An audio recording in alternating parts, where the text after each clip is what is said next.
तो hey everyone and welcome to physics academy. तो आज हम डिस्कस करते हैं सीयूईटी के पैटर्न के बारे में। और मोस्टली हम जो डिस्कस करते हैं पार्ट ए के बारे में डिस्कस करते हैं। आपको पता है सीयूईटी का जो पेपर है उसमें टोटल 100 क्वेश्चन होते हैं।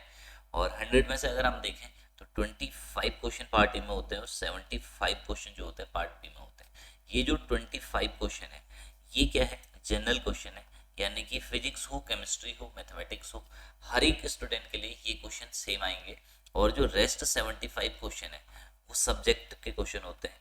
ठीक है, सब्जेक्ट डोमेन से आएंगे। यानी कि जो भी आपने सब्जेक्ट चूज किया है, चाहे आपने फिजिक्स चूज की है, केमिस्ट्री चूज की है ना।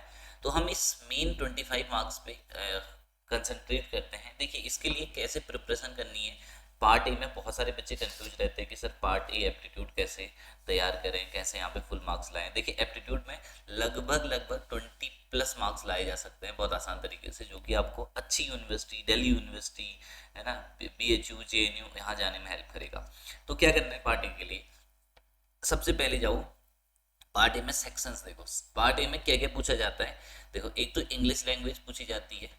ठीक है, इंग्लिश पूछी जाती है। सेकंड यहाँ पे क्या पूछा जाता है, मैथ्स पूछी जाती है 10th स्टैंडर्ड की। ओके, थर्ड यहाँ पे पूछी जाती है एप्टीट्यूड। एप्टीट्यूड मतलब जनरल रीजनिंग पूछ सकते हैं, रीजनिंग पूछी जाती है। और जो फोर्थ यहाँ पे पूछा जाता है वो पूछा जाता है आपका मतलब जो जनरल अवेयरनेस होती है। ठीक है, जनरल अवेयरनेस पूछी जाती है। तो कितने पार्ट हो गए, यानी कि इस सेक्शन में इंग्लिश पूछी जाती है, मैथ्स पूछी जाती है, एप्टीट्यूड पूछे जाते हैं, रीजनिंग पूछी जाती है और जनरल एप्टीट्यूड पूछी जाती है। बहुत ज़्यादा पढ़ने की जरूरत नहीं है। आप क्या करो, इस सेक्शन को तैयार करने के लिए, ठीक है, मैं आपको सजेस्ट करता हूँ कि इस सेक्शन को तैयार करने के लिए 2010 टू 2010 से लेके 2021 के सीयूईटी यानी कि सीयूसीटी के जो ओल्ड क्वेश्चन पेपर है उनको सॉल्व कर लो, उनके पार्ट ए को सॉल्व कर लो। ठीक है, उनके पार्ट ए को सॉल्व कर लो तो आपके जो एग्जाम के क्वेश्चन है वो अपने आप सारे के सारे सॉल्व हो जाएंगे। केवल 10 साल की प्रीवियस ईयर क्वेश्चंस को सारे के सारे जितने भी हैं वो सॉल्व कर लो, है ना। वो 10 ईयर के क्वेश्चन पेपर आपको बहुत ज़्यादा हेल्प करेंगे अपने जो एग्जाम है उसको क्रैक करने में। इसके अलावा आपको कुछ नहीं पढ़ना है, उन्हीं में से सेम ही क्वेश्चन आते हैं ज़्यादातर। तो 10 साल की ओल्ड क्वेश्चन पेपर उठाओ, हर एक में, चाहे फिजिक्स वाले हो, केमिस्ट्री वाले हो, मैथ्स वाले हो, सबके सब जो मिले आपको, फिजिक्स के मिले, केमिस्ट्री के मिले, मैथ्स के मिले, सेट ए सेम रहता है तो उसको सॉल्व कर दो। ओके, तो मैं आपको 2020 का जो क्वेश्चन पेपर आया था उसके बारे में थोड़ा बहुत जानकारी देता हूँ। 2020 का जो सेट ए था फिजिक्स के अंदर उसके बारे में बताता हूँ। यही सेट ए केमिस्ट्री में भी था, सेम क्वेश्चन ही तरीके के, और मैथ्स में भी यही था। तो इस चैनल पे मैं सेट ए आपको बताऊंगा किस तरीके से प्रिपेयर करना और क्या क्या पढ़ना है इसके लिए, और प्रीवियस ईयर क्वेश्चन कराऊंगा। ठीक है, डेफिनेटली आपको वीडियो पसंद आएगा, तो पसंद आए तो चैनल को लाइक और चैनल को सब्सक्राइब कर लीजिए, वीडियो को लाइक कर लो बच्चों। क्वेश्चन पूछ रहा है one of which of the following suitable Teeter जो है उसका सिनोनिम क्या है, सुटेबल सिनोनिम, है ना। तो इसका मतलब होता है डिस्करेज, डिस्चार्ज होना। ठीक है, तो इसका सिनोनिम हो जाएगा डिस्करेज करना। बस आपको वर्ड मीनिंग आनी चाहिए। वर्ड मीनिंग है simply choose the pair which is same related at cube as dice. देखिए डाइस, क्यूब जो होता है वो डाइस शेप का होता है, डाइस जो है क्यूबिकल शेप की होती है, तो उसी तरीके से सन जो होता है वो स्पेरिकल शेप का होता है। तो ये इसका सही आंसर हो जाएगा। I hope this one is clear to everyone. फिर नेक्स्ट क्वेश्चन पूछ रहा है select the correct word following sentence. तो आपको पूछ रहा है मोस्ट चाइनीज। देखो fill in the blank question है, most Chinese European first name to be their surname. ठीक है, जो यूरोपियन फर्स्ट नेम है वो उनकी किसकी तरह काम आता है, सरनेम की तरह काम आता है। Most Chinese determine, most Chinese attempt, देखो ये तो हो नहीं सकता, अटेम्प्ट कहीं से कहीं तक फिल नहीं हो रहा है। मोस्ट चाइनीज फील, इसमें आप कंफ्यूज हो गए, और एज्यूम। तो कि तो इसमें क्या हो जाएगा, मोस्ट चाइनीज एज्यूम, ये मानते हैं। ठीक है, मोस्ट ऑफ द चाइनीज ये मानते हैं कि यूरोपियन फर्स्ट नेम जो है उनका सरनेम है। तो नेक्स्ट क्वेश्चन पूछ रहा है life is related to death. Life और डेथ दोनों अपोजिट हो गए। उसी तरीके से होप, होप किससे रिलेटेड है, डिस्पेयर से, यानी कि होप जो है वो डिस्पेयर से रिलेटेड है। ये सारे इंग्लिश के क्वेश्चन है। देखो टेम्पोरल, टेम्पोरल का क्लस्टर होता है, टेम्पोरल मीनिंग आप समझते होंगे। ठीक है, तो टेम्पोरल का जो अपोजिट मीनिंग होता है वो क्लस्टर से होता है। ये जो क्वेश्चन है ये आप क्वेश्चन देख रहे हैं फिल इन द ब्लैंक, है ना, वन वर्ड एंटोनिम सिनोनिम उसके क्वेश्चन है।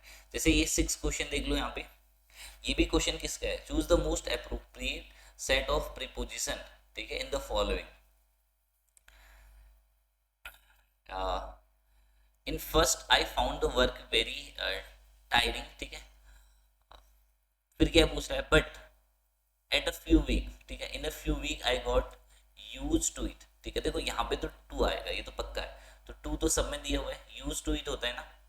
फिर उसके बाद but in some in a few week, यहाँ पे आपको फिल करना है कि यहाँ पे क्या होगा, बट इन एट फर्स्ट, है ना, मे बी इसका जहाँ तक मुझे लगता है कि बी ऑप्शन होगा। At first I found the work is tiring but in a few week, ये होना चाहिए इसका, ओके। फिर क्वेश्चन पूछ रहे हैं select the expression prime facial, इसका जो करेक्ट मीनिंग है, ठीक है, वो क्या होगा, simply a record of events जो होते हैं इसको कहते हैं, ओके।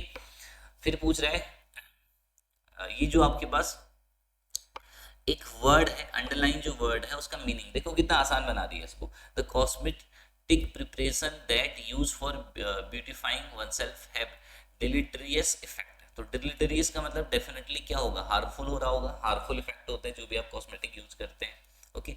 फिर नेक्स्ट क्वेश्चन पूछ रहा है identify the word which carry the same meaning as voluntary relinquishing of something value. तो इसका मतलब क्या होता है, सेक्रीफाइस, है ना, सेक्रीफाइस जो होता है इसका जो करेक्ट मीनिंग है, वन वर्ड जो है, ये वन वर्ड है, तो वन वर्ड इसका ये होता है, ओके।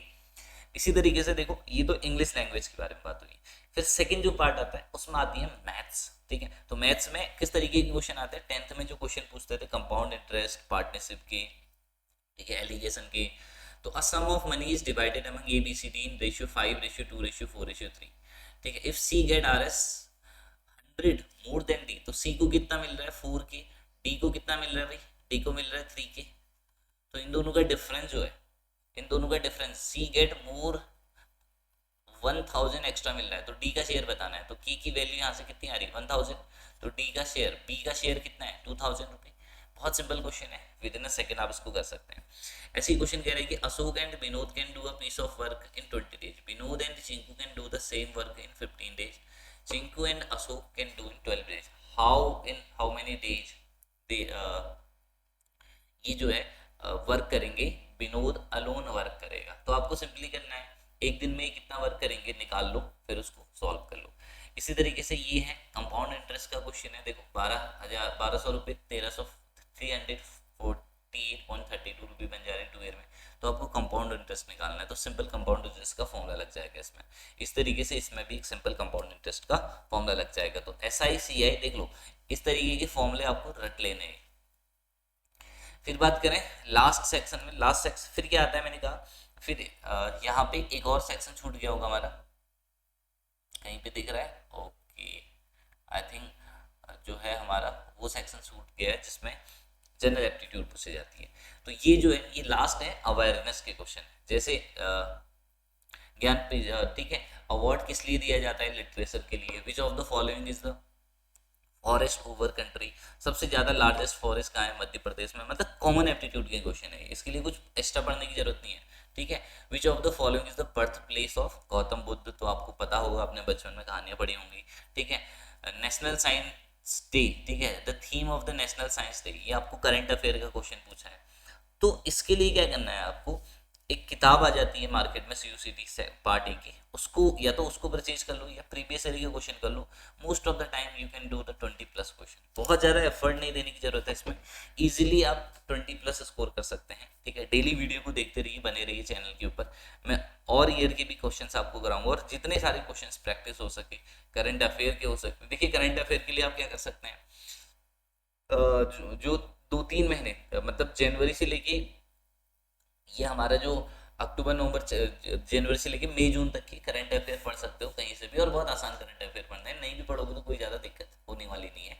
और जो जनरल एप्टीट्यूड है उसको पढ़ के, जनरल अवेयरनेस को पढ़ के फायदा भी नहीं है, क्योंकि कहीं से भी क्वेश्चन आ जाएगा। एप्टीट्यूड स्ट्रॉन्ग रखो, मैथ स्ट्रॉन्ग रखो, इंग्लिश के क्वेश्चन करने की कोशिश करो, ठीक है। कैसे करने हैं, प्रैक्टिस, ठीक है। इसके लिए आप 10-12 साल के क्वेश्चन पेपर सॉल्व करो, it will help you a lot. तो I hope this video help you, और ऐसे ही अगली वीडियो भी मैं आपके लेके आऊँगा। तो जल्दी से जाइए और जुड़े रहिए मेरे साथ। Take care, bye bye everyone, God bless you.